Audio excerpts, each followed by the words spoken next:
Behold, I am the handmaid of the Lord. May it be done to me according to your word. Forever I will sing the goodness of the Lord. Blessed Sunday, everyone. We praise and thank you, dear God, for today is the fourth Sunday of Advent and the ninth day of our Misa de Gallo, or the Simbang Gabi. We praise and thank you for the gift of love, of family, of community, of belongingness, and the gift of this Christmas. Wherever we are, wherever you are, however you are, and whatever your challenges in life, let us celebrate Christmas. Merry Christmas. Thank you, dear God, for your message. A reminder for all of us. Mary said, "Behold, I am the handmaid of the Lord. May it be done to me according to your word." Then the angel departed. So if yesterday ang mensahe sa atin is yung pagsilang ng precursor o si John the Baptist, today we are being reminded of the birth of Jesus na si Mama Mary ay pinili, hinirang na maging ina ng Diyos. Napakapalad niya, no? Napakasayang Christmas story. Kung kahapon, I reflected on the two families, yung family ni Zacarias, ni Elizabeth, at saka ni Juan. Ngayon naman ay yung panganganak ni Mama Mary kay Jesus.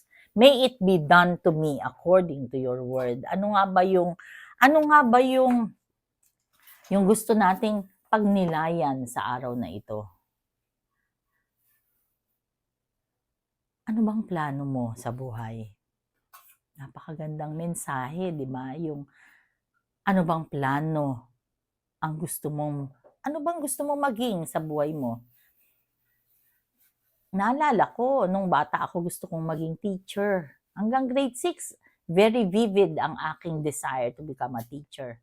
And then, hindi ko alam kung bakit ako nag-engineering. Basta naalala ko, ang pagpapakilala ko nung college is I want to follow the footsteps of my father, who is a mechanical and electrical engineer. Bigla ko tuloy naalala si Papa. Pero, kahit na naging engineer ako, hindi ko naman na-practice.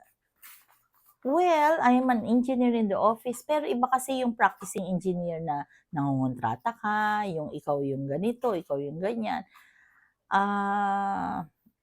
Hindi ko alam. Basta iba din kasi yung plano ng Diyos. Yun ang gusto kong sabihin. Depende sa kung ano yung plano ng Diyos. Hindi ko naman planong mag-asawa na maaga. Hindi ko rin naman plinano na maagang magkaroon ng apo, mga anak at mga apo.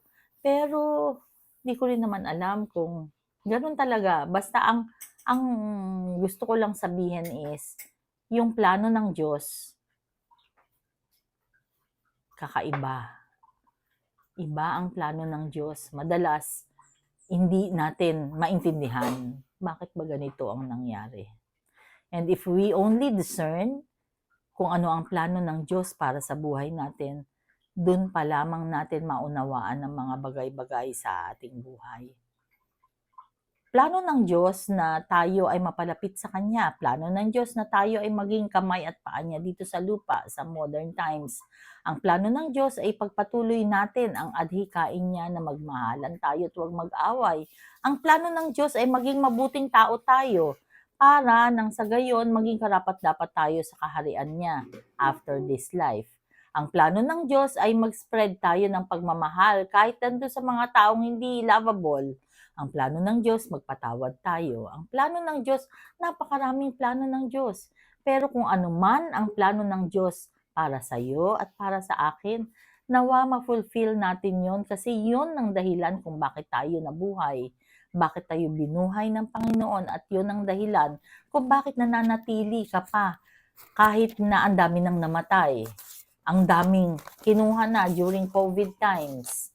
Maraming hindi na inabot ng pagtanda, hindi na inabot ng senior citizen. Paano maaga silang kinuha ng Diyos? So whatever the plan of the Lord is, our prayer is for us to be able to fulfill His purpose in our lives.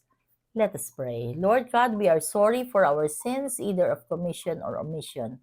We pray for healing, healing of those who are sick, those who are requesting for prayers, and those who are praying with us right here, right now. Panginoon, maraming salamat po sa lahat.